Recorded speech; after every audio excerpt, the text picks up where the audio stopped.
নমস্কার শহরে উর্জিত আর এটিএম এ নোটে আমি পিউ রয়েছে আজ আপনার সঙ্গে। খেয়াল করেছেন গত 2-3 দিনে এটিএম এর সামনে গেলে ঝাঁপ ততটা বন্ধ নয় যতটা আগে ছিল। পরিস্থিতি বদলেছে, নোটও পাওয়া যাচ্ছে, এমনকি 500 নোটও মিলছে। কারণটা কি? রাজনৈতিক মহল মনে করছে উর্জিত প্যাটেল রিজার্ভ ব্যাংকের গভর্নর শহরে এসেছেন, অস্বস্তি এড়াতে হবে তো, তাই টাকার যোগান অনেক বেড়ে গিয়েছে। সত্যি কি তাই? বাংলা বঞ্চিত ছিল এতদিন?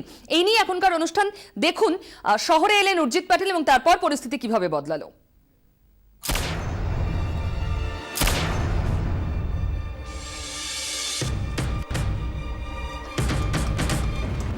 ব্যাংকের দরজায় লাইন, সুখা এটিএম, হয়রান আম জনতা। ভালো করেছিল কিন্তু এখন আর ভালো মনে হচ্ছে না। ওই জেনারেল পাবলিক তো অ্যাকচুয়ালি ওটার জন্যই আসে না, ল ইমপ্লিমেন্টেশন হবে আর আমরা সাফার করব। টাকা তোলার এই হাঙ্গামায় প্রায় আমার ছুটি চলে যাচ্ছে, হ্যারাস হচ্ছি। एटीएम खुला हुआ मिला पर एटीएम से तो 2000 निकलेगा। 2000 क्या मोदी को ले आके देंगे चेंज कराने के लिए? দেশ জুড়ে সমালোচনা, প্রশ্নের মুখে রিজার্ভ ব্যাংক। রাজ্যের প্রতি বেমাতৃসুলভ আচরণের অভিযোগে সরব মুখ্যমন্ত্রী। রিজার্ভ ব্যাংকের গভর্নর সাইলেন্ট। আমরা আজ পর্যন্ত আমি একটি কথাও বলিনি ওনার সম্বন্ধে, কিন্তু উনি কেন সাইলেন্ট? রাজ্যকে নিজের পছন্দের রাজ্য তাকে কিছু দিয়ে দিচ্ছে, তবু ওদিকে আমি চাই, আমি ওটা ডিসক্রিমিনেশন করি না, কিন্তু তুমি যেমন পাবে আমিও তো পাবো। পশ্চিমবঙ্গে তো 500 টাকার নোট আমাদের দেয়নি, খুব কম দিয়ে এই শুধু 2000 টাকার কিছু দিয়েছে, সেটাও তো 2000 টাকা নিয়ে লোকে খাবে না, মাথায় দেবে। এরই মাঝে শহরে উর্জিত প্যাটেল। আরবিআই এর কেন্দ্রীয় বোর্ডের বৈঠকে যোগ দিতে ক্যালেন্ডার মেনে কলকাতায় পা রাখলেন রিজার্ভ ব্যাংকের গভর্নর। অর্থ সচিবকে সঙ্গে নিয়ে বৃহস্পতিবার উর্জিত প্যাটেলের সঙ্গে বৈঠক করবেন মুখ্য সচিব। মুখ্যমন্ত্রীর সঙ্গেও বৈঠক করার কথা রিজার্ভ ব্যাংক গভর্নরের। আর গভর্নরের সঙ্গে রাজ্যের কর্তা ব্যক্তিদের বৈঠকের আগেই ড্যামেজ কন্ট্রোলে মাঠে আরবিআই। মাস পয়লার বেতন দিতে রাজ্যে মোট 780 কোটি টাকা পাঠায় আরবিআই, কিন্তু চাহিদার সমুদ্রের তুলনায় তা নেহাতি বিন্দু। তাই সপ্তাহ ঘুরতে না ঘুরতেই নগদের যোগানে ভাটা। ব্যাংকে যদিও বা টাকা মিলেছে, শিখেছিলেন এটিএম।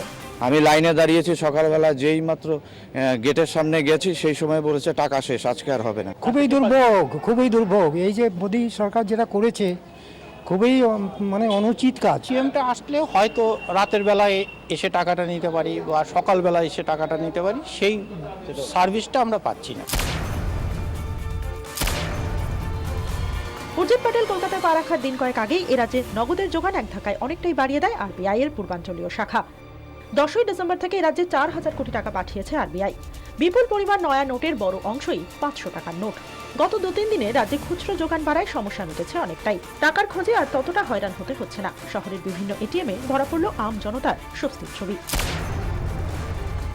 লাস্ট 3 ডেজ या 4 ডেজ আমি একটা জিনিস লক্ষ্য করছি যে একটু অ্যাভেলেবিলিটি হয়েছে। মোটামুটি সবই তো পাওয়া যাচ্ছে, লাইনও নেই খুব একটা, আর সব রকমের নোট পাওয়া যাচ্ছে। হাহাকার পড়ে গেছিল, সেই তুলনায় একটু ইমপ্রুভ হয়েছে। তো এক সপ্তাহ ধরে তো দেখছি যে হ্যাঁ হচ্ছে, এটিএমে টাকাও পাওয়া যাচ্ছে এবং কলকাতা সেই সব এটিএম যেখানে টাকা পড়ে না সাধারণত, সেই সব এটিএমেও টাকা পাওয়া যাচ্ছে। এমনই থাকবে তো ছবিটা? এটাই এখন লাখ টাকার প্রশ্ন। ব্যুরো রিপোর্ট, 24 ঘন্টা। কি মনে করছেন এই শহরের মানুষ? চলুন সরাসরি তাদের কাছে যাই, তাদের মতামত শুনি। এই মুহূর্তে ডালহাউসিতে রয়েছেন আমাদের প্রতিনিধি শ্রাবন্তী সাহা, উল্টোডাঙ্গায় রয়েছে আমাদের অন্য প্রতিনিধি ঋত্বিক মণ্ডল। দুজনের সঙ্গে কথা বলবো। ডালহাউসিতে আগে যাব শ্রাবন্তী। গত 2-3 দিনে ছবিটা বদলে গেছে। এটিএম এর সামনে ঝাঁপ বন্ধ এটিএম, নো ক্যাশ বোর্ড ইত্যাদি কম দেখতে পাচ্ছি আমরা। 500 টাকার নোটও পাচ্ছি এটিএম থেকে। তোমার সঙ্গে যারা রয়েছেন একমত?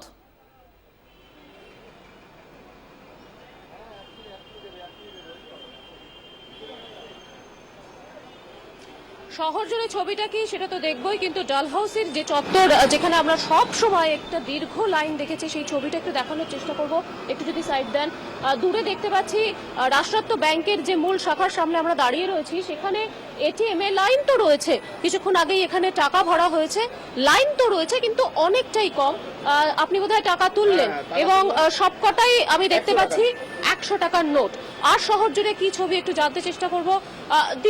আমরা দেখেছি 8ই নভেম্বর ঘোষণার পর একেবারেই 500 টাকা অমিল ছিল। ছবিটা কি এক সপ্তাহ হলো কিছুটা হলেও বদলেছে? অবশ্যই ছবিটা তো অনেকটাই বদলেছে। আমরা 500 টাকা তুলেছি, আমি একই দিনে দুটো এটিএম কার্ড নিয়ে এসেছিলাম, 3500 টাকা তুলেছিলাম, একটাই 2000, একটাই 1500। কিন্তু এখন ডালহৌসি এলাকায় 100 টাকা এবং 2000 টাকা অ্যাভেলেবেল, 500 টাকাটা মাঝে মধ্যে পাওয়া যাচ্ছে। আপনি যদি ডালহৌসি এলাকায় টাকা তুলতে আসেন, কোনো না কোনো এটিএম আপনি 100 টাকা 2000 টাকা পাবেনই। 100 টাকা খালি হাতে আপনি ফিরতে হবে না, কারণ আমি ডেইলি মোটামুটি তুলি 200 করে। 500 টাকা পাচ্ছেন? দাদা যেটা বলেছেন সেটাই অবশ্য সঠিক। মানে 500 টাকা আমরা একদিন কি দুদিন পেয়েছি এক সপ্তাহে, কিন্তু রেগুলারলি পাওয়া যাচ্ছে না, এটাই। 100 টাকা পাচ্ছেন? 100 টাকা পেয়েছি, কিন্তু কলকাতা শহরে পাওয়া গেলেও কিন্তু আমাদের বাড়ি যেমন শেওড়াফুলি হুগলি জেলায়, সেখানে কিন্তু এটিএম কিছুদিন আগে কলকাতা শহরেও পাওয়া যাচ্ছিল না। হ্যাঁ, সেটা আমাদের এখনো পাওয়া যায়নি, এখনো হুগলি ডিস্ট্রিক্টে এখনো অতটা অ্যাভেলেবেল নয়। সম্ভবত সেটাও আসবে। কোথাও গিয়ে একটা জায়গায় মনে হচ্ছে যে আজকের শহরে এসেছেন উর্জিত প্যাটেল, আরবিআই গভর্নর। কোথাও গিয়ে কি মনে হচ্ছে যে তিনি আসবেন, তাই এটা একটা আগাম প্রস্তুতি? না, অ্যাকচুয়ালি সেটা নয়, কারণ এই ডালহৌসি চত্বরে প্রত্যেকদিন বিকেলবেলাতে টাকাটা ভরা হয়। আপনি যে এই এসবিআই যে এটিএমটা রয়েছে, আমরা প্রায় দিন দেখি ডিউটি করতে এসে এটা বিকেলবেলায় টাকাটা এখানে ঢোকানো হচ্ছে। টাকার পরিমাণ তোমার কাছে আবার ফিরবো, তার আগে আমাদের দর্শকদের জানিয়ে দিই তারা নিজেদের মতামত জানাতে পারেন 2234242439180087 এই দুটো নম্বরে ফোন করে। দ্রুত চলে যাবো উল্টোডাঙ্গায়, আমাদের অন্য প্রতিনিধি অপেক্ষা করছেন সেখানে ঋত্বিক। আমরা ডালহাউসির এটিএম এর সামনে বেশ কয়েকজনকে পেলাম যারা উর্জিত প্যাটেলের জন্য একটু বেশি প্রস্তুত এরা, যাতে উর্জিত আসছেন অস্বস্তি এড়ানো যায়, কুশপুতুল না দাহ করা হয় কোথাও, এরকম অপ্রীতিকর ঘটনা এড়ানো যায়। উল্টোডাঙ্গার মানুষজন কি বলছেন? ঠিক শহরে উর্জিত আর কোথাও গিয়ে যেন টাকা মিলছে এটিএমে, আমি তাদের সঙ্গেই কথা বলবো, একটু জানার চেষ্টা করব। উর্জিত প্যাটেল শহরে এলেন, আপনি কি বলুন তো গত 3 দিনে কি টাকা এটিএমে অন্তত ঠিকঠাক পাচ্ছেন? সেই কারণে গত মোটামুটি 3-4 দিন আমি টাকা পয়সা ঠিকঠাক পাচ্ছি। ঠিক আছে, আমরা আশা করব যে উর্জিত প্যাটেল চলে যাওয়ার পরেও যেন এই অ্যাভেলেবেলটা থাকে। মানে আপনি নিজে মানছেন যে উর্জিত প্যাটেল আসার জন্য একটা আগাম ব্যবস্থা? হ্যাঁ, মেবি হতে পারে, কারণ আমরা এখন পাচ্ছি, এই 2-3 দিন আমরা টাকা পয়সা পাচ্ছি, কিন্তু আমরা আশা করব উনি চলে যাওয়ার পরেও যেন অ্যাভেলেবিলিটি থাকে। গত নভেম্বরের মাসটা খুব কঠিন কেটেছে নিঃসন্দেহে, এই গত 2-3 দিনে কি দেখেছেন টাকা পয়সার অবস্থাটা কি এটিএমে? बहुत ही बुरा अवस्था था। जब हम लोग को ये पता चला तो लाइन बहुत दुगना 1-2 किलोमीटर तक लाइन। সে তো নভেম্বরের কথা, গত 3 দিনে কি ছবিটা একটু পাল্টেছে? এখন ঠিক আছে, এখন পাওয়া যাচ্ছে, এখন কোনো অসুবিধা হচ্ছে না। এখন অসুবিধা নেই।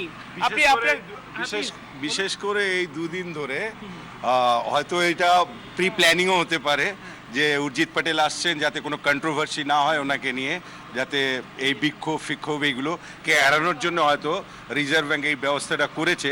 উনি যাওয়ার পর কি সিচুয়েশন দাঁড়াবে সেটার দিকে অবশ্যই আমরা নজর রাখবো। আমাকে একটা জিনিস বোঝান যে এই যে একটা হচ্ছিল এটিএমে 2000 টাকার নোট ছাড়া আর কিছু পাচ্ছিলেন না, খুচরো পাচ্ছে? এখনো 2000ই পাওয়া যাচ্ছে, খুচরো কখনো কখনো হয়তো পাচ্ছে। বিশেষ করে 500 টাকা তো বেঙ্গলে ঢোকেই নি, এখন কিছুদিন অল্প বিস্তর পাওয়া যাচ্ছে। 500টা আর খুচরোটা অ্যাভেলেবেল করলে মনে হয় খুব ভালো। সমস্যাটা অনেকটা মিটেছে গত 3 দিনে মনে হচ্ছে? বেশ খুব বেশি খানিক। আমি মহিলাদের সঙ্গে একটু কথা বলবো, আপনার কি অভিজ্ঞতা এটিএম এর সমস্যা খানিকটা মিটেছে গত 3 দিনে? না, এখানে সমস্যা তো আছে, তবে আমি শুনলাম যে এই আজকে বোধহয় আইসিআইসিআই ব্যাংকে এসেছে কিছু টাকা, তাছাড়া কিন্তু আমাদের পাড়ার ব্যাংকগুলোতে পাওয়া যায়নি এটিএমে। আজকে ম্যাক্সিমাম এটিএমে পাওয়া যাচ্ছে, আজকে ম্যাক্সিমাম আইসিআইসিআই ব্যাংকে আজকে এসেছে। গত 2-3 দিনের অভিজ্ঞতা অনেকেরই। দাদা একটা জিনিস বলুন যে গত 100 মাসে আমরা দেখেছি অনেক এমন এটিএম দেখেছি যেখানে তো শাটারই পড়ে রয়েছে, সেই সব এটিএম গুলো খুলছে, এরকম কোনো নজরে পড়েছে? শাটার আমাদের বাড়ির পাশেই যে এটিএমটা আছে অ্যাক্সিস ব্যাংকের, সে শাটার এখনও খোলেনি। উল্টো দিকে আইসিআইসিআইতে আজকে টাকা এসেছে, কিন্তু সেই 2000 টাকারই নোট। 2000 টাকার নোটের জন্য আমাদের খুবই অসুবিধা হচ্ছে, কারণ বাজারে আমাদের উল্টোডাঙ্গার বাজার একটা বিরাট বাজার। এখানে একটা জিনিস বলুন তো, সমস্যার খানিকটা মিটেছে বলে মনে হচ্ছে? হ্যাঁ, খানিকটা তো সমস্যা মিটেইছে। আমরা আশা করব আরবিআই গভর্নর এসেছেন, উনি এখানে থাকবেন, উনি যেন আমাদের প্রবলেমটা সলভ করে দেন এবং 500 টাকার নোট যেন প্রত্যেকটা এটিএমে ভরে যায়। আমি আবার ফিরছি তোমার কাছে। উল্টোডাঙ্গার মানুষ কিন্তু এক বাক্যে কার্যত স্বীকার করে নিচ্ছেন 8ই নভেম্বরের পরে যে পরিস্থিতি তৈরি হয়েছিল, এমনকি মাস পয়লায় ডিসেম্বরে যে অবস্থা হয়েছিল, এখন তুলনামূলক ভালো। আবার ডালহাউসিতে চলে যাবো আমাদের অন্য প্রতিনিধির কাছে। আমরা দেখেছি, শ্রাবন্তী তুমিও জানো, 780 কোটি টাকা 1 ডিসেম্বরের জন্য, অর্থাৎ বেতন আসবে, সকলে একটা বাল্কে টাকা তুলবেন, সেজন্য পাঠানো হয়েছিল রাজ্যে বেঙ্গল সার্কেলের জন্য। কিন্তু উর্জিত প্যাটেল আসার এই সময়টাতে গত প্রায় 3-4 দিনে 4000 কোটি টাকা পাঠানো হয়েছে বেঙ্গল সার্কেলের জন্য। এটাও কি কোথাও একটা বাড়তি যোগান নয়? উর্জিতের উৎসাহ, উর্জিতের নামে অনেকটা বেশি বাড়ানো হয় যোগান।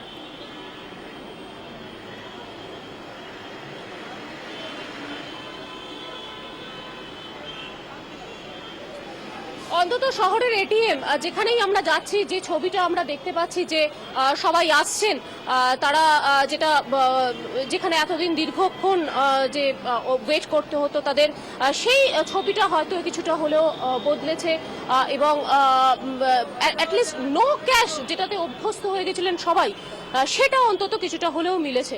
শহরে এসছেন উর্জিত প্যাটেল, আরবিআই এর গভর্নর। তো কোথাও গিয়ে কি তার জন্য একটু খুচরো বেশি পাচ্ছেন, বা 100 টাকার নোট আসছে, আগে যে নো ক্যাশটা একেবারেই সবকিছু এটিএম এ দেখা যেত সেটা মিলছিল না, এখন তার দেখা মিলছে, কি মনে হচ্ছে? ना वो पहले जैसा ही है, कोई बड़ा नहीं है रुपया, पहले जैसा ही मिल रहा है। কোথাও 500 টাকা 100 টাকা পাচ্ছেন তো? 500 रुपया खूब ही कम है, 100 रुपया बहुत मिल रहा है, 500 रुपया खूब ही कम है।